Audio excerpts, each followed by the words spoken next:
Bonjour à tous, bonjour Daniel Boone. Bonjour Marc. Alors voilà une petite interview un peu casual si je peux me permettre. Aujourd'hui j'ai Daniel qui m'a contacté et ça permet de reprendre contact qui est à Metz et qui travaille au Luxembourg. Donc, voilà, ça m'intéresse, comme d'habitude, de faire des échanges avec soit des expatriés, soit des personnes qui ont un lien avec l'international, comme Daniel. Et en plus de ça, comme par hasard, Daniel est engagé politiquement, donc ça m'intéresse d'en apprendre un peu plus. Bon, déjà, bonjour Daniel, tu es à Metz en ce moment ou au Luxembourg? Oui, oui, je suis à Metz, chez moi. D'accord, donc il est quelle heure pour toi? Il est 9h30. Il est 9h30. Ouais, moi, depuis Hong Kong, il est 16h30. On a 7 heures d'écart encore. Ouais, ouais. Alors, J'ai visité comment... Hong Kong. Ah, tu as visité Hong Kong, c'était quand? Ouais. J'y suis allé il y a une dizaine d'années. C'était pour le travail. C'était dans le cadre d'un traité Luxembourg-Hong Kong, un traité bilatéral qui était prometteur pour Luxembourg et pour Hong Kong, bien sûr, par là même. Et c'est la raison pour laquelle j'avais fait la tournée des cabinets d'avocats de Hong Kong pour promouvoir notre coopération. D'accord, très bien. Donc, ça t'a plu quand tu es venu? Ah, magnifique, passionnant, absolument passionnant. C'est vraiment peut-être, je ne sais pas ce que c'est devenu à présent, mais à l'époque, c'était vraiment le carrefour de deux mondes, n'est-ce pas? C'était le carrefour du monde occidental, car la présence anglaise était non plus physique, mais enfin, il y avait quand même des traces très importantes de culture anglaise, notamment cette maîtrise parfaite de l'anglais qu'il y a à Hong Kong. Et puis les traces architecturales aussi, et dans les mœurs, et puis évidemment le monde chinois qui est omniprésent, D'accord, très bien. Tu t'es et passé international, je dirais. Tout à fait. Bon, tu t'es passé combien de temps? Quelques jours? Oh, une bonne semaine. Ok. Bon, si tu repasses, faut me contacter. On se retrouve Avec justement plaisir, je au ne manquerai pas. Luxembourg. Alors, alors déjà, parlons un peu de toi. Tu travailles au Luxembourg. Comment ça se passe? Est-ce que tu es tous les jours? Est-ce que tu es un jour par semaine? Ça se passe comment? Il est 9h30, on est vendredi, tu vas bientôt y aller. Là, ça prend combien de temps pour y aller? Explique-nous un petit peu. Ben écoute, moi j'ai la chance d'avoir des horaires décalés ou de me permettre d'avoir des horaires décalés dans la mesure où je suis avocat et j'ai mon cabinet, donc je suis à mon compte, je dépends pas de rapport de subordination si tu veux, sinon qu'avec moi-même et mes clients. Évidemment, les conditions de transport sont épouvantables entre le Luxembourg et la France, car le réseau, en partie, aussi bien le réseau autoroutier que le réseau ferroviaire est complètement vétuste, complètement inadapté à l'explosion du trafic transfrontalier, par le fait même que moi je travaille à Luxembourg depuis 25 ans, et il y a eu une véritable explosion en quelques années du trafic tout simplement parce que les conditions de travail et les conditions de rémunération à Luxembourg et la recherche par les entreprises luxembourgeoises et le marché luxembourgeois de travailleurs qualifiés est immense. Par conséquent, si tu veux, ça a créé un appel d'air gigantesque, aussi bien vis-à-vis des Français, mais également vis-à-vis des Belges, vis-à-vis des Allemands, donc de chaque côté tous les côtés du Luxembourg. Et à côté de cela, les infrastructures de transport n'ont absolument pas été adaptées, en particulier du côté français. Et on se bat tous les jours auprès des autorités françaises, qu'elles soient euh, locales, territoriales, la région, euh, mais nationales également, pour que des investissements significatifs soient faits qui permettent enfin à nos compatriotes qui travaillent au Luxembourg et qui font vivre la région mosellane, car sinon la Moselle du Nord serait dans un état absolument pathétique, à raison même de la désindustrialisation. Euh, il est vital et il est absolument normal et légitime que la France mette les moyens pour permettre aux Français qui travaillent au Luxembourg de vivre d'être transportés et de se mouvoir dans des conditions acceptables. Mm. Est-ce que c'est un phénomène qui s'accentue parce que on sait depuis toujours qu'il y a des Français qui profitent de la situation géographique à juste titre pour travailler au Luxembourg, mais aussi en Suisse et ailleurs. Est-ce qu'il y a de plus en plus de Français qui veulent s'expatrier, qui trouvent des opportunités au Luxembourg où c'est assez stable? Quelle est Ah la non, non, tendance? non, non, non, non, non, c'est en forte croissance depuis des années et ça ne cesse de l'être. Tout simplement, si tu veux, parce que il y a un déséquilibre des conditions de vie, de travail, de rémunération En et France? et de qualité de l'emploi au Luxembourg qui sont incomparables par rapport à la France. Et de sorte que c'est pas simplement des Mosellans ou des frontaliers qui vont travailler au Luxembourg. Maintenant, ce sont des Parisiens, des Marseillais qui viennent s'installer. Alors, soit, s'ils en ont les moyens, vont s'installer directement à Luxembourg, avec la difficulté que l'immobilier au Luxembourg est absolument hors de prix. Et moi-même, pour avoir vécu 15 ans au Luxembourg, je sais de quoi je parle. Euh, ou alors qui effectivement s'installent sur les pourtours du Luxembourg, donc en France par exemple, à Metz, à Thionville, enfin en Moselle, dans tous ces coins-là, à une distance la moins grande, la moins longue possible évidemment de leur lieu de travail au Luxembourg. D'accord. Mais c'est une véritable explosion. Et là, tu mets combien de temps entre Metz et Luxembourg? Bon, quand tout va bien, je mets 1 heure pour 65 km. D'accord, c'est pas trop loin. Non, ça va, c'est raisonnable. Bon, ça fait quand même 2 heures de route par jour, aller-retour. Ah oui, oui. Ah oui, oui, oui, oui, oui, oui. Oui, oui, bah, ça implique, bon, maintenant, grâce à Dieu, on a des moyens de communication, on peut regarder ses news tranquillement en mettant son portable sur la tablette au milieu de la voiture, si tu veux, et écouter ses news, ou voilà, on a des dérivatifs qu'on n'avait pas auparavant. Puis, si tu veux, après, c'est une question de, comme toujours, hein, comme pour tout le monde, c'est une question de balance entre le coût et l'intérêt. Nous, ici, on a une qualité de vie à Metz. On habite dans un hôtel particulier du XVIIe siècle, en plein centre de Metz, au pied de la cathédrale, Les avec des bureaux? plafonds de 4 mètres de hauteur. Par les bureaux, c'est ça? C'est... Les bureaux Non, du non, non, cabinet. non, notre résidence, ma résidence personnelle avec ma femme, c'est des conditions de vie, si tu veux, qui sont introuvables à Luxembourg. Ah non, L'immobilier là, est tu parles de Metz. D'accord. ouais, ouais, Ok. ouais. Ok, très bien. Donc, si tu veux, on a une qualité de vie à côté de ça à Metz. Puis c'est une très jolie ville, hein. Je ne sais pas si tu la connais, mais c'est une ville Non, j'aimerais bien. romaine au départ, hein, gallo-romaine, et qui a un très riche passé, un très grand patrimoine architectural. C'est au bord de la Moselle, au pied de la Moselle. Donc, c'est vraiment une ville très, très agréable, moi, que j'aime beaucoup. D'accord, très bien. Il faut que je visite un jour. Je connais Bah pas. écoute, tu es le bienvenu, hein, tu me fais signe dès que tu es dans les parages et tu seras le bienvenu chez nous. Ma femme a fait des stages chez Bocuse, donc ça peut être une incentive pour toi éventuellement de venir chez nous. Ok, bon, très bien. Alors, bon, passons au sujet. On est rentré en contact essentiellement sur le sujet politique. Et donc, en nouvelle, tu as été le délégué départemental de Reconquête, c'est bien ça? Oui, c'est ça.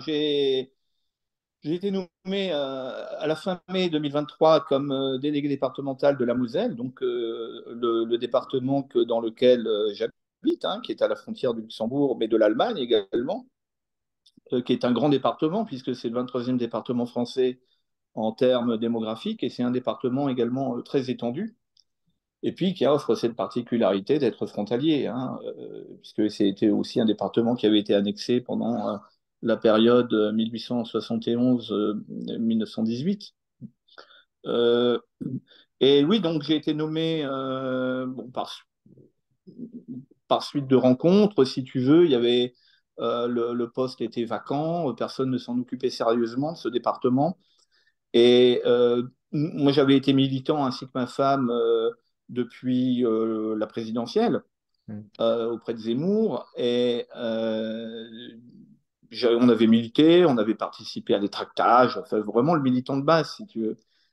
Et bon, j'avais manifesté ici ou là mon désir de rejoindre plus activement, en quelque sorte, les actions politiques au niveau de notre département.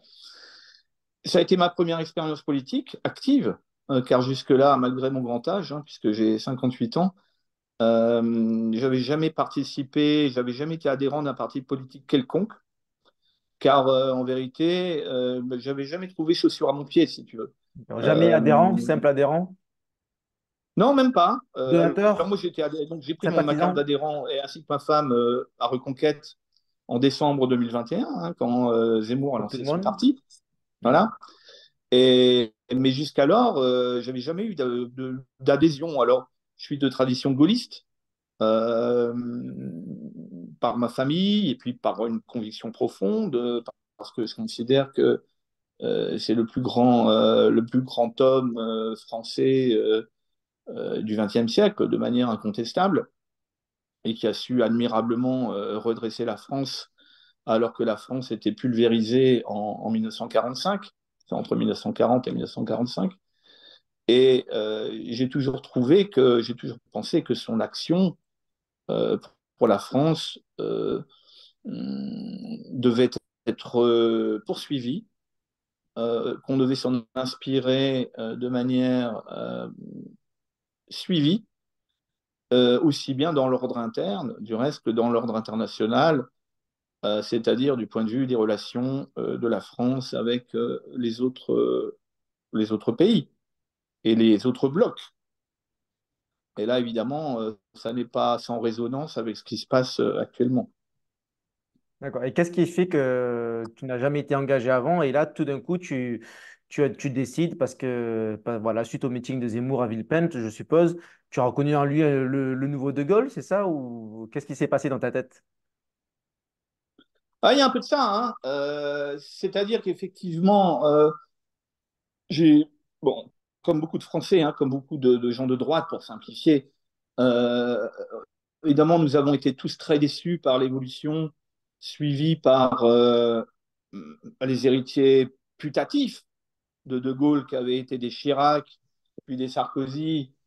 Et on avait tous été très déçus. On a considéré qu'il y a eu une trahison de leur part du message gaulliste, du message gaullien, et que par conséquent, il était hors de question pour nous de les suivre dans leurs errements, dans leur reniement et dans leur tradition, dans leur trahison du message gaulliste et de la politique gaulliste. De sorte que on se retrouvait, et je me suis retrouvé, comme beaucoup de Français, en déshérence, dans le vide.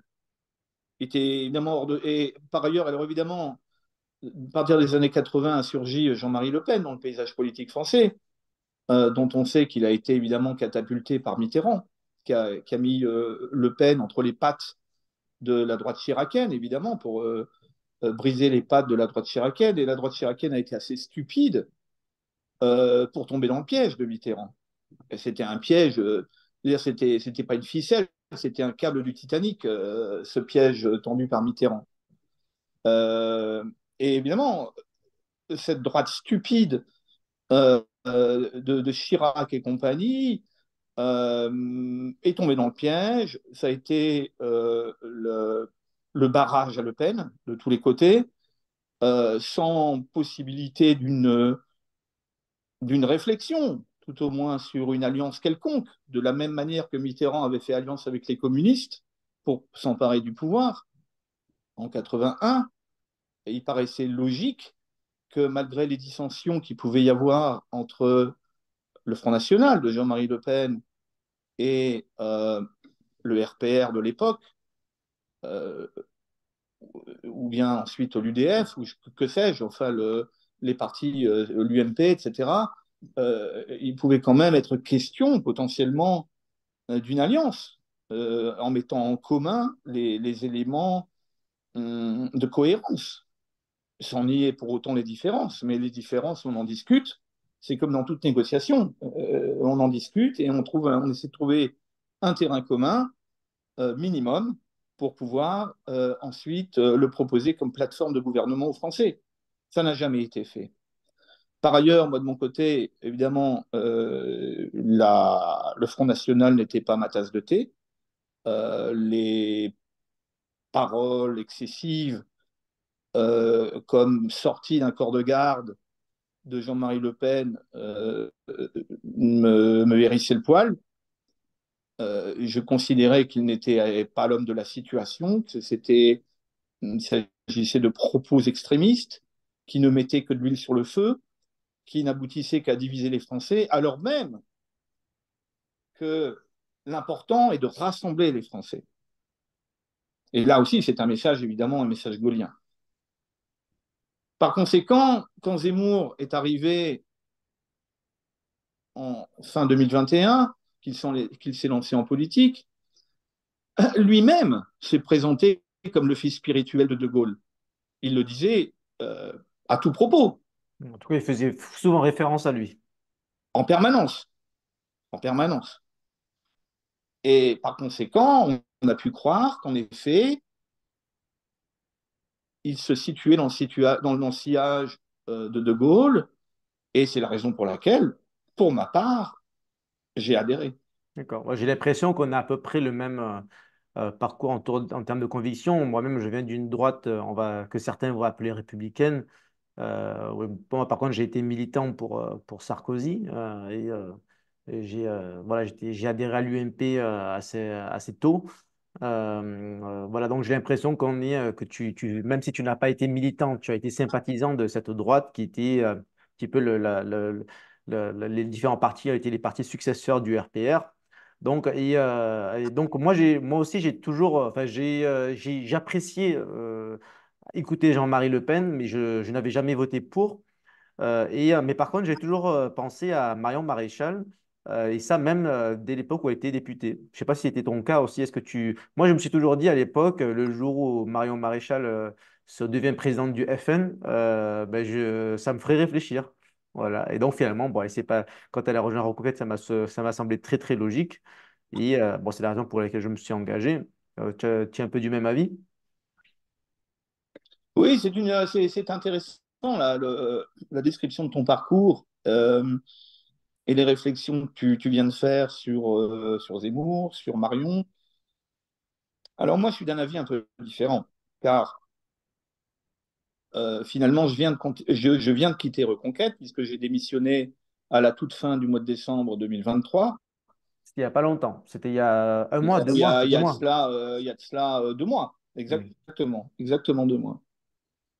Et j'ai démissionné, ainsi que ma femme du reste, puisqu'elle avait des responsabilités également dans la fédération, pour des raisons doctrinales, pour des raisons de positionnement politique. Et là, l'arrivée de Marion, puis son installation, puis, de mon point de vue, ce n'est qu'un avis personnel, mais de mon point de vue, d'après ce que j'ai vu, la prise de pouvoir de ce parti par Marion et ses troupes, des Vardon, des B, des Mouche-Boeuf, bien d'autres noms, ont fait en sorte que c'est encore, si je puis dire, renforcé cette tendance ultra-identitaire, ultra-catho, à présent ultra-sioniste, euh, prenant le choc des civilisations de Huntington ou l'interprétant de manière complètement caricaturale. C'est-à-dire que le choc des civilisations, c'est déjà quelque chose d'assez basique, hein, d'assez simpliste, hein, quand tu le lis, hein, puisque c'est une thèse finalement qui s'oppose à la fin de l'histoire de Fukuyama. Et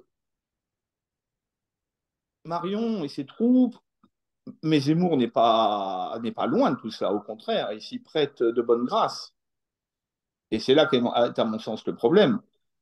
Euh, font une interprétation actuelle de ce choc des civilisations d'une manière, à mon avis, complètement caricaturale, complètement simpliste, enfantine.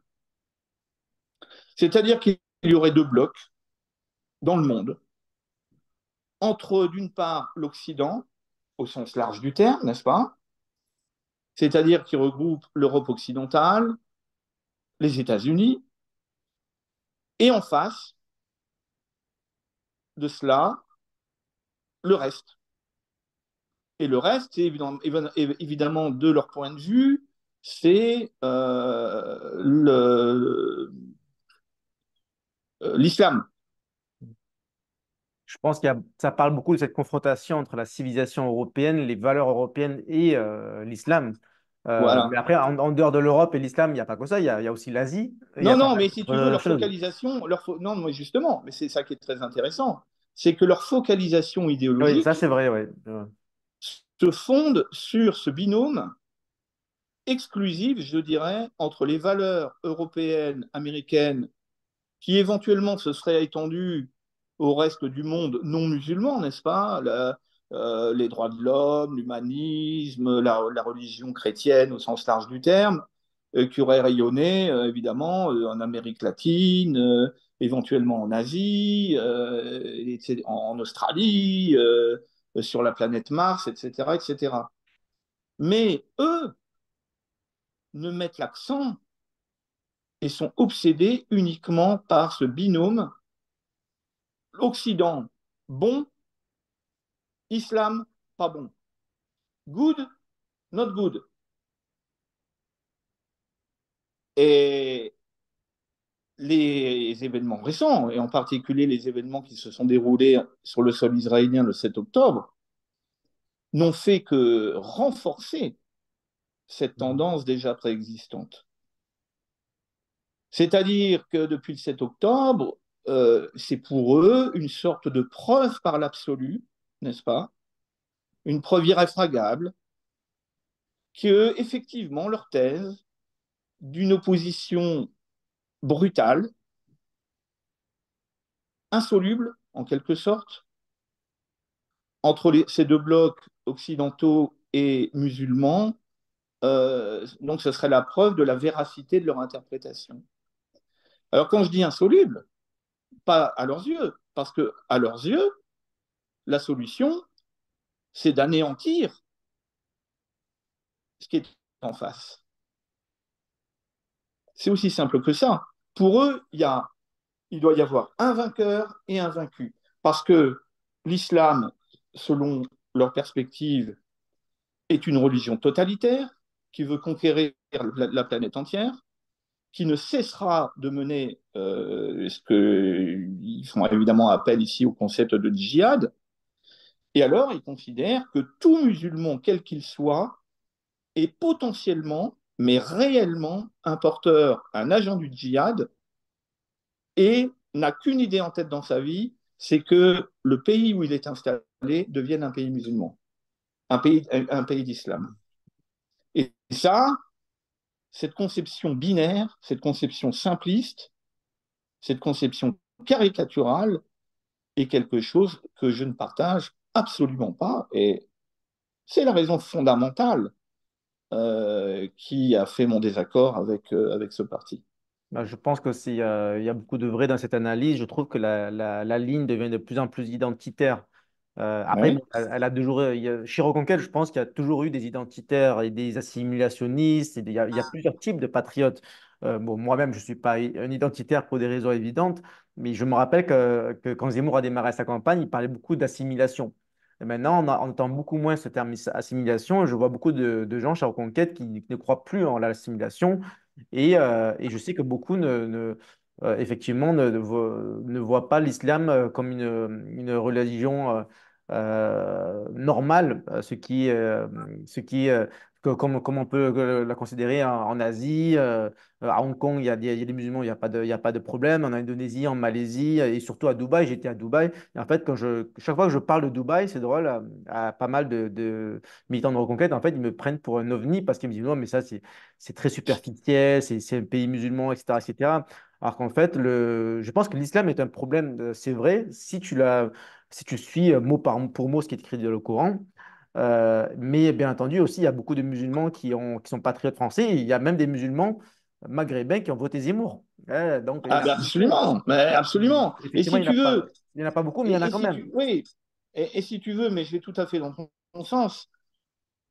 D'ailleurs, si tu veux, quand on prend l'histoire, il faut quand même reconnaître que le christianisme et le catholicisme lui-même n'ont pas été exempts de cette conception totalitaire de vouloir convertir la terre entière. Bon, c'est plus le cas, tout simplement parce que le christianisme et le catholicisme en particulier sont en perte de vitesse, notamment en Occident.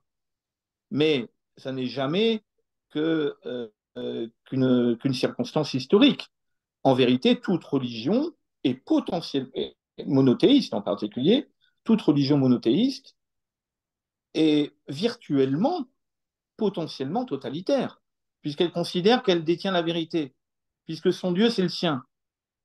Donc, il ne faut pas s'étonner que l'islam, ou qu'une certaine interprétation de l'islam, qui effectivement, malheureusement, semble avoir le vent en poupe depuis la révolution iranienne de 79, et il faut le regretter.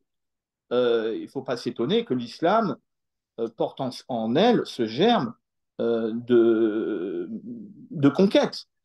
Maintenant, est-ce que, et là je te rejoins absolument, est-ce que c'est quelque chose qui est fatal? Est-ce que c'est quelque chose qui est consubstantiel à tout musulman? Mais absolument pas. C'est absurde. Il y a autant de musulmans différents qu'il y a de chrétiens différents. Euh, c'est évident, on en côtoie tous les jours, parmi nous, autour de nous. Ouais, Et effectivement. il Bon, suffit, après, bon. comme tu dis, de voyager. Moi, j'ai été plusieurs fois à l'île Maurice. C'est le paradis de la coopération et de la bonne entente et de l'harmonie entre les religions, puisqu'il y a à la fois une forte communauté hindoue, une forte communauté chrétienne, une forte communauté musulmane et une forte communauté chinoise. Mais tout se passe bien. Je pense qu'à l'île Maurice, ils savent faire régner l'ordre, un peu comme à Singapour, par exemple, où il y a pas mal de communautés différentes, avec des religions différentes. Et au final, le plus important, c'est surtout de faire respecter la loi et de ne pas avoir de laxisme judiciaire comme on a en France. Et Ah, bien sûr. c'est même pas qu'une question d'avoir surtout des étrangers. Aux Émirats arabes unis, par exemple, il y a 90% d'étrangers. Il y a seulement Mais oui. 10% de la population qui est locale et pourtant, il n'y a pas de problème. Donc, Mais je suis c'est tout à fait vraiment d'accord avec toi. un problème Si tu veux, d'insécurité plus que de remplacement. tout est une question de structure de la société. Il faut évidemment que dans un monde multiculturel ou multireligieux, le cadre social soit organisé de telle sorte qu'il assure par l'autorité, mais également par le dialogue, la vie et l'harmonie de ces différentes communautés, c'est évident. D'accord. Bon, après, pour revenir à Marion Maréchal, à mon avis, je ne sais pas si on peut dire qu'elle s'est emparée du parti, elle a tout changé, qu'on va dire qu'elle a transformé en FN bis. J'ai l'impression que c'est un petit peu ce que tu dis. À mon avis, c'est juste parce Ah, pour elle est moi, assez populaire. Je pense qu'elle est la meilleure candidate pour faire gagner des points en conquête et avoir le plus d'élus possible au Parlement européen. Donc, de ce point de vue, si on avait mis Zemmour tête de liste, je pense que la liste aurait fait moins de voix. ah ben c'est évident, mais si Je tu vais dire. veux, moi j'étais en plein milieu des grandes discussions qui ont eu lieu au printemps pour savoir qui devait être tête de liste, et je peux te dire que 90 à 95% des militants étaient pour la nomination de Marion comme Ouais. tête de liste aux européennes. C'est Ça me paraît évident. logique. Non, tu penses Bah, bien pas? sûr, Ouais. bah, évidemment, non, mais bien sûr. Non, mais si tu veux, elle a une personnalité, elle a une très forte personnalité, elle a des qualités incontestable. C'est une fille ultra brillante. Elle a évidemment pour elle l'avantage de sa prestance et de sa grâce physique. Et ça compte aussi en politique, comme en tout du reste.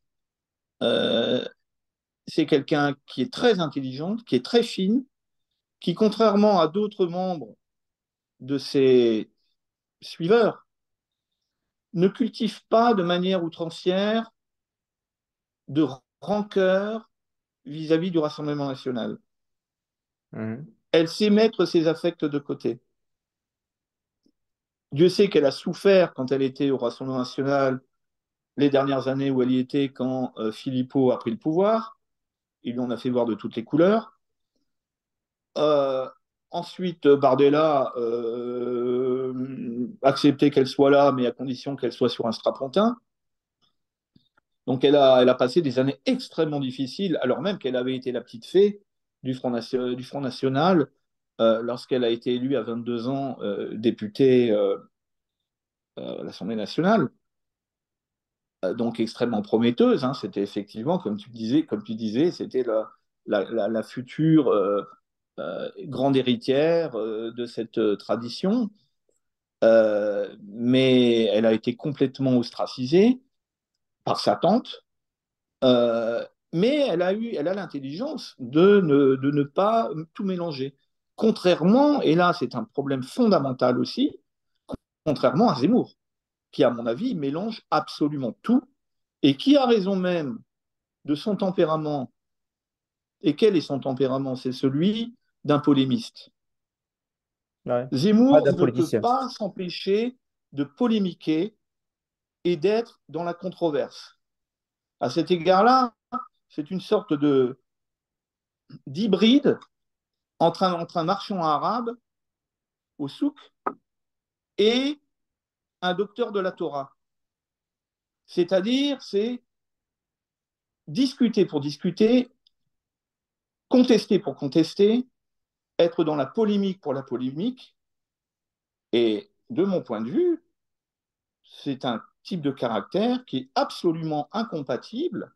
Alors ça peut amuser la galerie, ça peut être plaisant, mais c'est absolument incompatible avec la nécessité que nous avons de rassembler les Français Ben, ça et peut des être un Français leader, différents. c'est un leader spirituel, c'est-à-dire il va donner les grandes lignes, il va inspirer des discours, et après, c'est à nous, enfin, c'est à tous ceux qui veulent Mais non, faire la politique d'adapter un peu le discours, non? Parce qu'en mais fait, ce non, qu'il mais dit, non, mais non, ça il dit quand marche même que de pas. vrai. Non, non, ça marche pas et je vais te dire pourquoi. Ça marche pas parce que à côté de ça, l'univers mental politique de Zemmour, c'est le jacobinisme, voire même l'ultra-jacobinisme. Qu'est-ce que c'est que l'ultra-jacobinisme? C'est le pouvoir d'un seul homme, un pouvoir vertical, dans lequel un seul homme, par son prestige, par son autorité, par son intelligence, dirige tout. C'était Le un cas peu- le plus, évidemment, le cas le plus utopique, c'est Napoléon. Moi, j'allais te dire On ça, sait c'était que Napoléon. Napoléon s'occupait de tout. Il s'occupait du moindre détail de tout. Il savait tout sur tout. Il suffit de consulter sa correspondance qui a été publiée récemment euh, chez Fayard pendant 10 ans, qui fait que 15 volumes et qui doit faire l'équivalent de 40 000 pages en tout. Mais c'est hallucinant. C'est absolument hallucinant. Le mec connaissait le moindre détail de chaque bateau, de chaque navire, de sa marine. Mais de même qu'il connaissait le moindre détail des boutons de guêtre dont disposait tel régiment dans tel coin paumé d'Allemagne. Bon, dans ce cas de figure-là, le jacobinisme, ça marche. Ça marche très bien. Mais Zemmour est dans cette perspective napoléonienne de s'occuper de tout. Le problème, c'est qu'il s'occupe de rien. Il s'occupe absolument de rien. Il considère que les questions d'intendance, les questions du parti, les questions d'organisation sont des questions qui sont en dessous de lui, car il se considère évidemment comme un très grand intellectuel, comme un très grand penseur. Et tout ça, toutes ces questions d'organisation qui sont pourtant fondamentales La pour gestion du faire parti. vivre un parti, il s'en occupe absolument pas et il délègue ça à des petites mains qui évidemment n'ont pas le pouvoir, puisqu'on est dans un système jacobin. Donc il y a une contradiction fondamentale. Et c'est, moi, je n'ai cessé de la dénoncer pendant les 7 mois où j'ai été en fonction. Évidemment, j'ai crié dans le désert. C'est-à-dire les petites mains qui n'ont pas le pouvoir, parce que en fait, elle est déléguée à Nicolas B, c'est lui le président des fédérations, donc c'est un peu lui qui dirige. Donc il y a de la Écoute, c'est main. très simple. C'est très simple. Nicolas B est député européen. Il n'a pas C'est le quand temps. même un mandat prenant. Il s'en occupe. C'est un garçon très travailleur, Nicolas B. Ça, on ne peut pas dire le contraire. Mais il est seul à gérer 102 fédérations. Et il ne s'en occupe pas au quotidien, naturellement, il ne peut pas. Il a mis en place un jeune homme, si on peut dire, qui a une petite trentaine d'années, Thomas, très ouais. sympathique par ailleurs, euh, très travailleur, qui lui, à lui tout seul doit gérer 102 fédérations. Est-ce que tu penses qu'il est raisonnable qu'un seul homme, dans un groupe d'entreprises, un seul homme gère 102 filiales, qui sont toutes évidemment différentes les unes des autres, car elles ont chacune leur spécialité, leur spécificité Encore plus la régionale. Fédération des Français de l'étranger. Bah évidemment, comment veux-tu comparer ou mettre sur le même plan la fédération qui regroupe Hong Kong et une partie de l'Asie avec, je ne sais pas moi, le Morbihan? Mais c'est impossible. Ça n'a pas de sens. Évidemment, il y a des lignes directrices communes, mais il faut tenir compte des spécificités locales, il faut les connaître, il faut les suivre, il faut les analyser, il faut les faire remonter. Donc, que ça ne marche pas. Et tu sais peut-être qu'entre le siège, donc ce fameux garçon qui est au four et moulin, et les délégués départementaux, il y a ce qu'ils appellent les CMR, c'est-à-dire les coordinateurs de mission régionale. Il y a 13 CMR qui correspondent aux grandes régions, aux 13 grandes régions créées par Hollande. De notre côté, nous avions donc un CMR qui chapeautait, et puis était censé chapeauter 10 départements, les 10 départements du Grand Est. Eh bien, moi, j'ai toujours considéré que ce CMR avait un rôle fondamental, car en réalité, c'est la pièce intermédiaire entre le siège et les départements.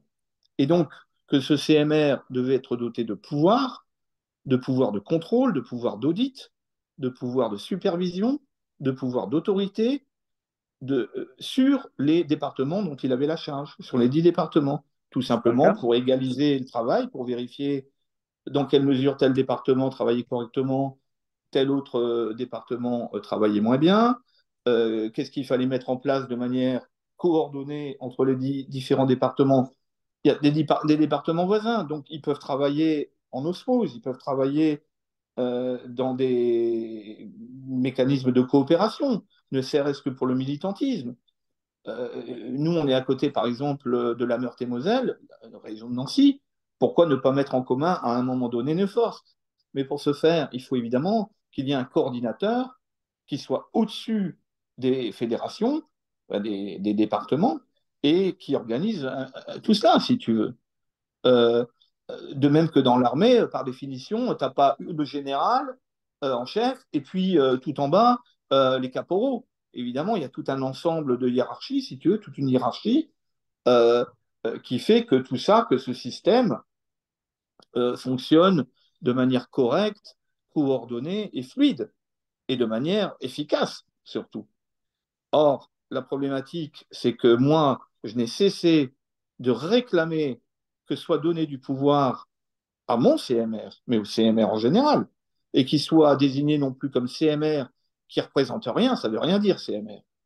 C'est encore un de ces titres bidons qu'on donne quand dans les conseils régionaux, on veut filer un poste bidon à un copain à la ramasse. Lui dit, bon, oui, on va te donner le poste de coordinateur régional, ça fait bien. Tu veux combien d'ailleurs pour ça? Oh, bah écoute, donne-moi entre 8 et 10. Ah, 8 et 10, ça fait beaucoup. Écoute, je vais avoir des problèmes. Allez, je te donne 7. Et la bagnole. Voilà. Et le gars, il fait rien. Voilà. Eh bien, ce titre de CMR, ça correspond à peu près à ça. Et moi, C'est j'avais bénévole. dit, il faut qu'ils soient délégués régionaux. On a les délégués départementaux, Ouais. on a le délégué régional. Bon, après, Mais ça, ça c'est n'a que de la jamais. sémantique. Il pourrait très bien avoir des pouvoirs et sans s'appeler La délégué. sémantique importe. La sémantique Donc, importe. alors, bon, en tout cas, si je comprends bien, il y a des désaccords idéologiques et des désaccords d'organisation. Absolument. D'accord. Ouais, Et, tout à fait. donc, du coup, pour les européennes, là, est-ce que tu vas voter pour Marion? Si tu veux le dire, hein, tu n'es pas obligé, mais bon, quel est ton état d'esprit? Bah, si tu veux, la question se pose, évidemment. Euh, Moi, si tu Est-ce que veux, tu es toujours un pour- soutien du parti, enfin, en tout c'est cas un du peu démon plus, de Marion. un peu plus complexe et nuancé. Si tu veux, j'ai pas quitté Reconquête et j'ai pas donné ma démission de ce poste de délégué départemental que j'ai exercé avec beaucoup de plaisir d'ailleurs. Ah, tu as démissionné, Et mais tu es toujours membre. alors pour l'instant, je n'ai pas déchiré ma carte, si tu veux. Mais enfin, elle est ébréchée, disons. Ok. Euh, Bah non, mais la question se pose. Si tu veux, moi, à Reconquête, quand j'étais en poste, moi, j'ai essayé de faire en sorte, à ma modeste place, d'équilibrer le positionnement idéologique et politique de Reconquête. C'est-à-dire que j'avais espéré que, au sein de Reconquête, puisse exister à côté de ce noyau très puissant et ultra puissant des identitaires, des ultra-cathos, des civitas et de ce parti qui, à mon avis, est un parti extrémiste, hein, et qui est Lequel? maintenant et Civital? qui correspond au FN canal historique. Pour moi, Reconquête aujourd'hui, c'est FN canal historique. Bon, j'avais espéré néanmoins que puisse coexister au sein de ce parti, de manière démocratique, une frange plus modérée, émanant précisément de cette tradition gaulliste ou de cette tradition républicaine, quel que soit le terme qu'on lui donne, si tu veux, mais qui n'est en aucune mesure originaire de la tradition FN. Euh, donc j'avais espéré ça. Le problème, c'est que je me suis cassé les dents.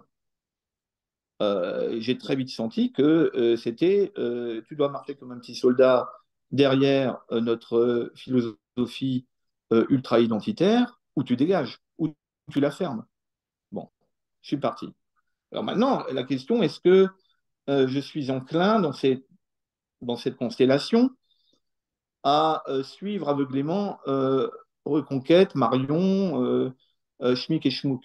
Non, Enfin, je parle ce juste du serait vote. absurde. Tu vas bien voter pour Ça serait Régis. incohérent. Non, mais mais le vote, c'est ce qui me reste, le vote, si tu veux. Donc, c'est important. C'est pas anodin.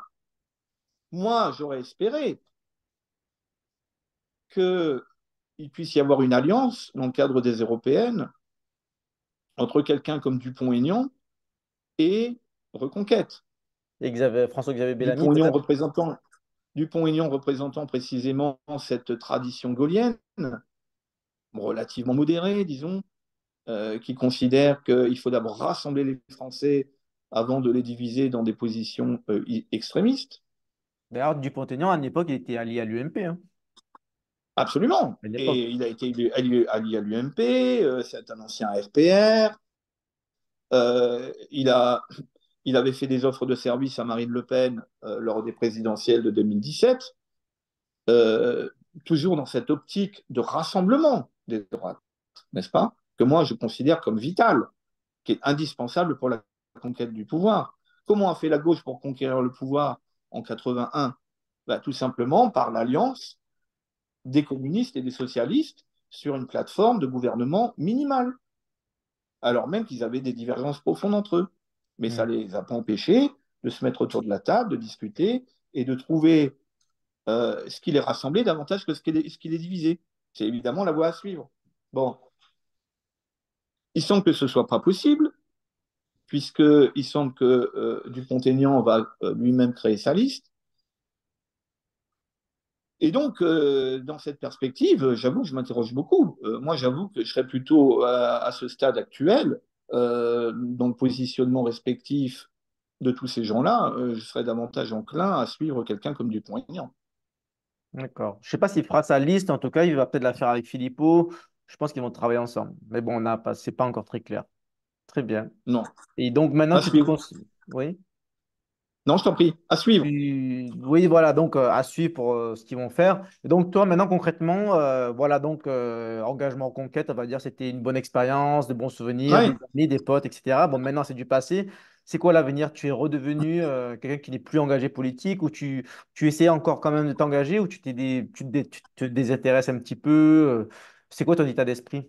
Est-ce que tu vas continuer à militer? Comment tu vois 2027? Comment tu vois les municipales? Par exemple, il y a 2026, c'est dans 2 ans seulement, les municipales. ouais, ouais. Voilà, c'est quoi la Bah, tout suite pour ça, toi? ça soulève beaucoup de questions, hein, et questions à la fois conjointes mais distinctes. Bon, d'abord, c'était une expérience fabuleuse, non pas simplement du point de vue humain, ce qui est important, mais du point de vue politique. Et ça, c'est l'essentiel, car ça m'a permis de voir de l'intérieur ce qu'il y avait dans le moteur. Si tu veux, on ne connaît rien, on ne sait rien de rien, à mon avis, tant qu'on n'est pas allé voir à l'intérieur. Hmm. Moi, j'avais des illusions, des présupposés, des présomptions Moi aussi. sur ce qu'était Reconquête, et je dois reconnaître que mes yeux se sont ouverts au bout de quelques semaines, voire au bout de quelques mois. Donc pour moi, ça a été une expérience de type politique extrêmement fructueuse. Alors évidemment, selon une pièce a toujours deux faces, n'est-ce pas? Pile et revers. Mais c'est fondamental de connaître et de comprendre ce qui se passe dans l'intérieur. Et donc je regrette absolument pas cette expérience qui a été très fructueuse à beaucoup d'égards et qui m'a montré au passage que, alors que ça je ne le savais pas, j'étais un chef d'équipe, un meneur de qualité, qui a été reconnu par les gens avec lesquels j'ai pu travailler, et également par le siège, puisque j'ai eu des retours favorables à l'époque. Donc, si tu veux, c'est satisfaisant, c'est plaisant. Tu te rends compte que le travail que tu fais, et c'est beaucoup de travail, car Reconquête est très demandeur vis-à-vis de ses bénévoles. Très, Ouais, très demandeur. C'est quasiment un travail à plein temps ouais. si tu veux vraiment le faire sérieusement. Tu as un sentiment Bon, de mission, de travail accompli. ah, j'ai fait de mon mieux. Et on peut toujours faire mieux. Nul n'est parfait. Et c'est jamais parfait, bien entendu, hein. On n'est pas dans un monde idéal, mais clairement, j'ai vraiment fait de mon mieux. Et je pense on a redressé, enfin, j'ai contribué à redresser effectivement cette fédération qui battait de l'aile. Maintenant, l'avenir. Écoute, quand on est gaulliste comme moi depuis le berceau, quand mon premier souvenir politique, ça a été la mort de Pompidou en avril 74, que revenant de ski, j'étais môme de colonie de vacances, j'ai vu sur les placards de la gare de Lille, le président Pompidou est mort. Là, j'avais 9 ans. Et je me suis posé la question, mais que va-t-il se passer à présent? Car c'était une mort soudaine, brutale. Donc, j'ai toujours été passionné par la politique et j'ai suivi la politique à travers toutes ces années, sans nécessairement, encore une fois, sans trouver euh, le parti ou la figure politique qui m'inspirait suffisamment pour la suivre.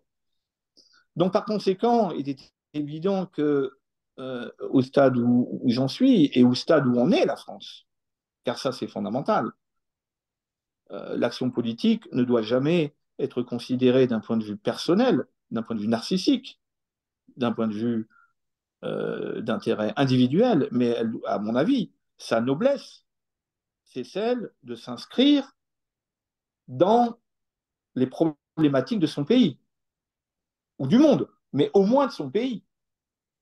Bon, bah ça, c'est en moi, si tu veux. Jusqu'à mon dernier souffle, il est évident que je serais préoccupé par l'avenir non seulement de mes enfants, de mes petits-enfants, mais qui est en même temps l'avenir de mon pays, l'avenir de la France, qui a été un pays phare, qui a été une lumière pendant des siècles, qui a été un exemple pendant des siècles, un exemple de succès, un exemple de, euh, de qualité à tous les points de vue, d'humanisme, de culture, de savoir, de bonne volonté. Euh, il est fondamental que la France redevienne redevienne cela, pour autant que ce soit possible, et selon les circonstances historiques. Mais tout notre objectif, à mon sens, en tant que Français, et où que l'on se trouve, et à quelque poste que l'on soit d'un point de vue professionnel ou en termes d'âge, tout notre devoir est de contribuer, pour autant que possible, à faire que la France soit une France digne de ce nom. Donc, moi, j'abandonne absolument pas. Au contraire, je suis extrêmement impliqué. Je suis évidemment extrêmement soucieux et préoccupé de la situation française, aussi bien du point de vue de la situation interne de la France, avec tous les désordres que l'on connaît, avec tous les déséquilibres fondamentaux qui plombent la société française de tous les côtés, mais également la question naturellement des relations de la France au sein de l'Union européenne, vis-à-vis de l'OTAN, vis-à-vis de ses alliés ou bien de ce qu'elle considère, de ce qu'elle peut considérer aujourd'hui, à mon avis à tort, comme des ennemis. C'est tout ça qu'on doit considérer et sur lesquels il convient de réfléchir et de travailler C'est-à-dire que et de la trouver, si Russie, possible, la absolument, Palestine. absolument, absolument. Très bien, tout à fait d'accord. Donc non, non, le combat doit continuer parce il est existentiel en vérité. D'accord. Donc, si je comprends bien, donc suivre l'actualité, rester préoccupé par les questions politiques et on verra si prochainement un éventuel engagement politique. Je sais pas. Est-ce que le RN pourrait t'intéresser? Tout le monde te poserait ça là, que je suppose, comme question. Non, parce que si tu veux, le RN, bah, c'est une bonne question. Hein. Ou même Euh, Debout la France, ou même ouais, ouais, ouais. les Non, Patriotes, ben, je je veux t'ai dire dit, notre hein, parti moi, en je tout serais cas. plutôt actuellement dans une lignée, je dirais, Debout la France. Ce qui me désole un peu, si tu veux, dans Debout la France, c'est que c'est quand même devenu un parti très, d'après ce que je comprends, hein, d'après ce que je vois. Bon, moi, j'ai connu un Dupont-Aignan à Hyères. Je sais qu'il a été député maire de Hyères pendant des années et des années. Hyères, c'est une commune de l'Essonne qui est à une quarantaine de kilomètres au sud-est de Paris. Et, euh, et Dupont-Aignan, qui en a été donc maire pendant 20 ans, en a fait un véritable laboratoire de cette ville. Il l'a récupéré dans un état absolument calamiteux. Ça avait été géré par la gauche, dans calamiteux, catastrophique, un endettement abyssal, saleté, non-entretien, une immigration complètement incontrôlée comme partout. Euh, à force de courage et de détermination, Dupont-Aignan en a fait véritablement un joyau de cette ville. Un véritable joyau. Et moi, j'y ai vécu par l'intermédiaire de quelqu'un que je connaissais. Enfin, j'ai très, très bien connu cette ville il y a quelques années de cela, il n'y a même pas 10 ans. Et j'ai rencontré Dupont-Aignan fréquemment. Et c'est un type très sympathique, très abordable, qui a vraiment fait un travail extraordinaire dans cette commune de Hyères, qui doit avoir 40 000 habitants, quelque chose comme ça. Et donc, oui, je trouve que c'est un type absolument estimable. Maintenant, moi, ce qui m'interroge chez lui, c'est son côté un peu de moule Pratique. accroché à sa circonscription de l'Essonne, si tu veux. T'as l'impression on a un peu l'impression que c'est à la vie et à la mort. Bon, on peut le comprendre du point de vue professionnel, hein, une situation quand même tout à fait enviable. Et tous ces gens-là sont des politiciens, si tu veux, sont des professionnels de la politique. Et c'est ça qui est très dérangeant. Ouais, ils ont Et besoin c'est de leur ça qui est très poste. problématique. Ils sont tous des professionnels de la politique. Ils n'ont jamais connu que la politique. Ils n'ont jamais fait que de la politique. Ils sont, à mon avis, paniqués à l'idée de ne plus être rémunérés par la politique, mais de devoir aller travailler un jour, comme tout le monde, dans le privé, ou dans le public d'ailleurs, mais peu importe, de travailler comme tout le monde. Tu vois. Et Bon, la politique, par c'est un travail conséquent, aussi. hein. C'est un travail aussi, la politique. Il faut suivre l'actualité, il faut argumenter, il faut Non, faire des c'est un travail, raisonnements. certes, bien sûr que c'est un travail même harassant. Mais si tu veux, la problématique vient quand c'est un métier euh, en quelque sorte obligatoire.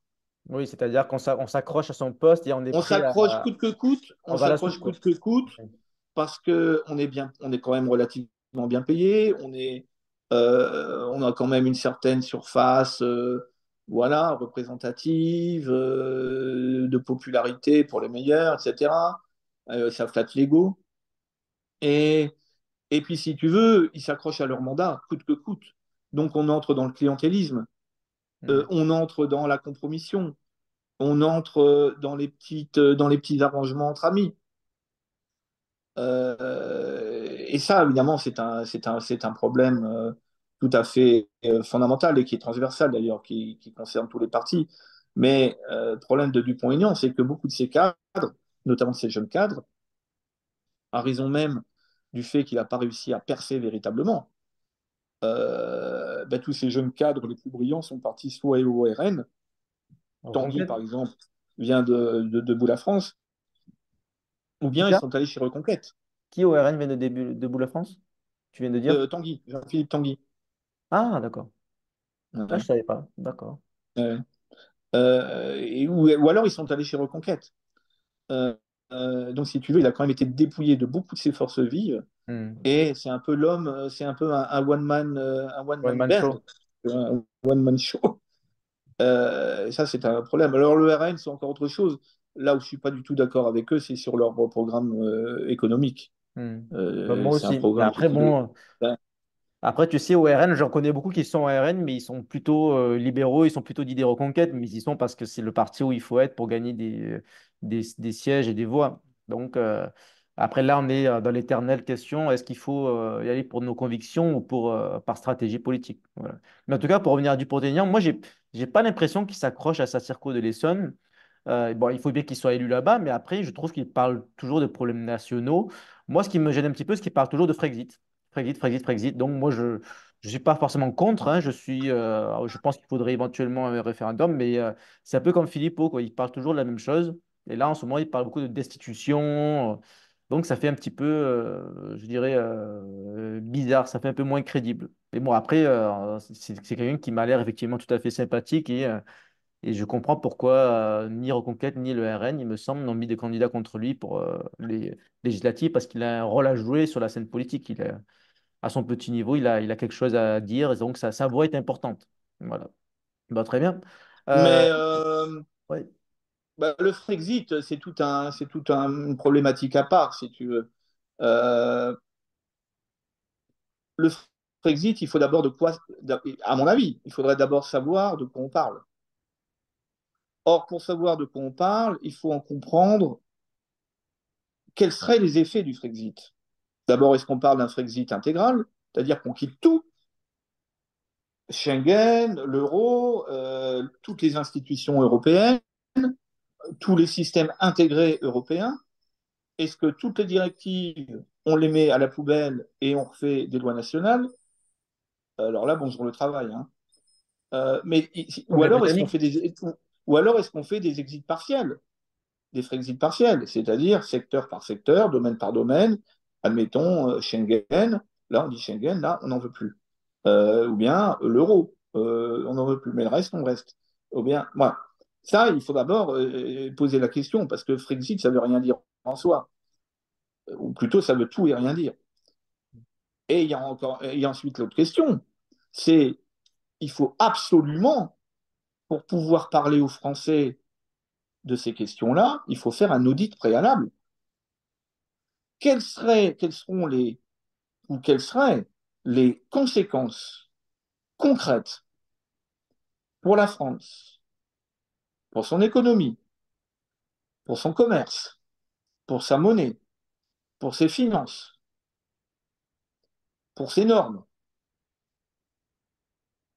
d'un Frexit d'un Frexit, mais également les conséquences concrètes quotidiennes pour les Français. C'est ça qu'il faut faire. Il faut faire un audit. C'est absolument incontournable. Sinon, on parle dans le vide. On ne sait pas de quoi on parle. Et par conséquent, ne sachant pas de quoi on parle, et ben, les Français disent écoute mon gars, t'es bien gentil, mais moi je ne comprends absolument pas ce que tu veux dire. Tu me parles de Brexit, ça correspond à quoi? J'en sais rien. Tu ne me l'expliques pas. Quelles sont les conséquences? Est-ce que demain, je pourrais acheter ma voiture exactement comme je pouvais l'acheter quand on était dans l'Europe? Euh, Est-ce que on retourne au franc? Et si on retourne au franc, quels sont? Est-ce que le franc vaudra moins que l'euro? Est-ce que il y aura la convertibilité? Enfin, toutes ces questions-là qui sont immenses, puisque de toute façon, l'Union européenne est devenue un truc tentaculaire. Elle touche absolument tous les domaines de l'activité d'un pays comme la France. Absolument tous. Il n'y a plus un domaine qui échappe à la pieuvre du fédéralisme européen. Et par conséquent, Le sport encore peut-être. une fois, enfin quasiment, on n'en est pas loin. On n'en Hmm. est pas loin. Par conséquent, il faut absolument procéder à cet audit préalable. Alors évidemment, cet audit préalable devrait être fait, si les choses étaient faites normalement, dans un monde normal, par les services de l'État. Car il revient quand même à l'État français d'examiner en permanence quelles sont, quelle est la balance des coûts et des avantages de rester ou de quitter le système fédéraliste européen ou les institutions européennes. Voilà, tout ça. Évidemment, l'État ne le fera pas, l'État macronien ne le fera pas. Pas simplement parce qu'il aurait peur des conséquences d'un tel audit, qui montrerait éventuellement qu'il serait peut-être effectivement plus pertinent ou plus favorable à la France de quitter tel ou tel élément du système européen, mais tout simplement parce que dans la tête de l'État macronien, et ce depuis Giscard, c'est hors de question de réfléchir même à la question, puisque pour eux, le seul avenir C'est la doctrine. envisageable, C'est l'Europe fédérale. c'est l'Europe, l'Europe, l'Europe, l'Europe, l'Europe. Voilà. Donc, il ne faut rien attendre de l'État. La seule solution, c'est que tous ces partis dits souverainistes, au lieu d'aller se chamailler comme des gamins sur les plateaux de télé, ne pas se parler, se prétendre être le coq dans la basse-cour, un Asselineau, un Philippot, un Dupont-Aignan, un Schmick, un Schmouk, au lieu de procéder à ces gamineries. Mais il ferait mieux de se mettre tous ensemble et de mutualiser leurs efforts pour procéder à cet audit. Et ce faisant, mutualisant leurs efforts et se mettant autour de la table et mettant leurs équipes autour de la table pour procéder à cet audit, ça leur permettrait de commencer à négocier entre eux d'un point de vue politique.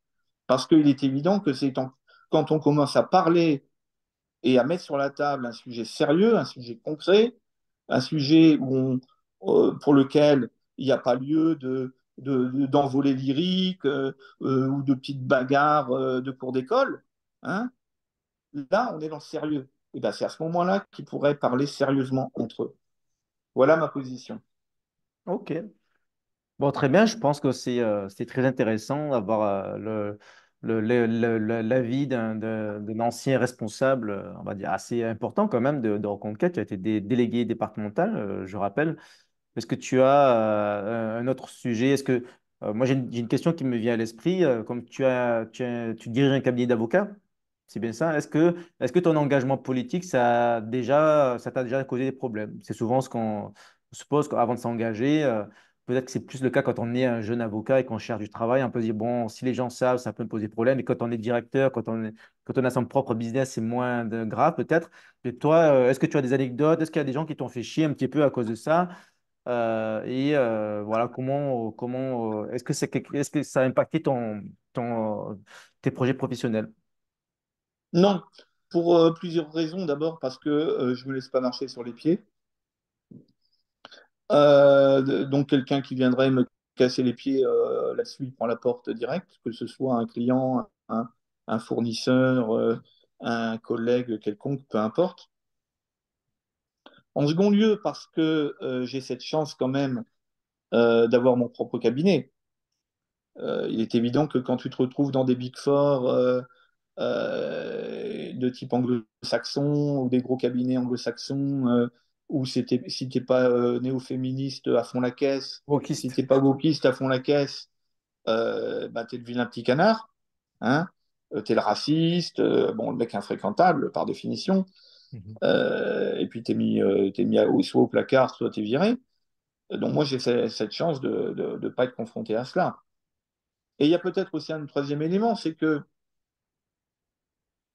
Luxembourg est une sorte de havre de paix, si tu veux, et un havre de paix assez tolérant, très ouvert. Il n'y a pas, si tu veux, au Luxembourg, beaucoup moins qu'en France, de clash politique, idéologique, Les gens sont trop occupés à travailler. doctrinaux. C'est un pays, voilà, c'est un pays qui est pragmatique, hein. C'est un pays qui a développé une économie, un marché, des marchés extrêmement prospères et qui ne s'embarrasse pas de blabla idéologique ou de mise à l'index pour le plaisir. Non. Euh, Moi, il m'arrive souvent de discuter avec des luxembourgeois, je leur parle de mon engagement politique, ça les choque absolument pas. Et Mhm. quand Ils sont bien pas même d'accord, mais ça sera-t-il. les choque pas. Oui, exactement, ça ne les choque pas. Parce que, C'est ce encore qui nous une manque en fois, France, de si l'esprit tu veux, français. le Luxembourg fait penser aujourd'hui à ce qu'était peut-être la Hollande ou les Pays-Bas au XVIIe ou XVIIIe siècle pour des gens comme Voltaire. Car Voltaire ou Diderot, qui était pourchassé par le roi de France et par la monarchie absolue, parce qu'évidemment, ils étaient des troubles faits. Ils avaient trouvé refuge en Hollande, ils se faisaient éditer en Hollande, hein, à Amsterdam. Parce qu'il y avait déjà, aux Pays-Bas, à l'époque, cet esprit de tolérance de communautés religieuses différentes, les juifs, les protestants, les catholiques. Et les Pays-Bas s'étaient constitués précisément en opposition à l'absolutisme du royaume d'Espagne, catholique, hein. Et au Luxembourg, on retrouve cet esprit-là de tolérance, d'ouverture, Ok. de ne pas juger un tel sur tel ou tel propos. Non, non, c'est assez tranquille. Et est-ce que tu as des conseils à donner à ceux qui aimeraient partir vivre ou travailler au Luxembourg? Voilà. Est-ce que tu recrutes des avocats français? Voilà. Est-ce que tu as des conseils à donner à ceux qui se disent, ah tiens, Bah moi écoute, moi je j'aimerais suis bien aller au plutôt Luxembourg en, aussi. ouais, bah, moi je suis plutôt en fin de carrière, si tu veux. Donc je suis plutôt sur la fin que le début, si tu veux. Donc je suis pas dans une perspective maintenant de devenir une multinationale. Et puis parce que je veux garder aussi ma vie privée. Moi, à côté de la politique, je fais de la peinture.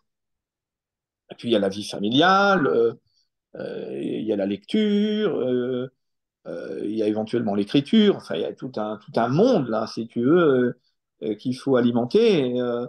Et, bon, évidemment, au Luxembourg, moi j'ai commencé il y a 25 ans, j'ai travaillé dans les cabinets d'affaires. J'ai commencé dans les cabinets d'affaires, je suis toujours avocat d'affaires, mais dans des cabinets où je travaillais 18 heures sur 24, quoi. Enfin, c'était un truc de dingue, tu vois, hein. Wow. Week-end compris, c'était un truc de malade.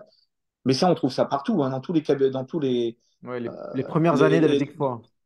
dans toutes les business law firms, c'est partout Mm. pareil, hein.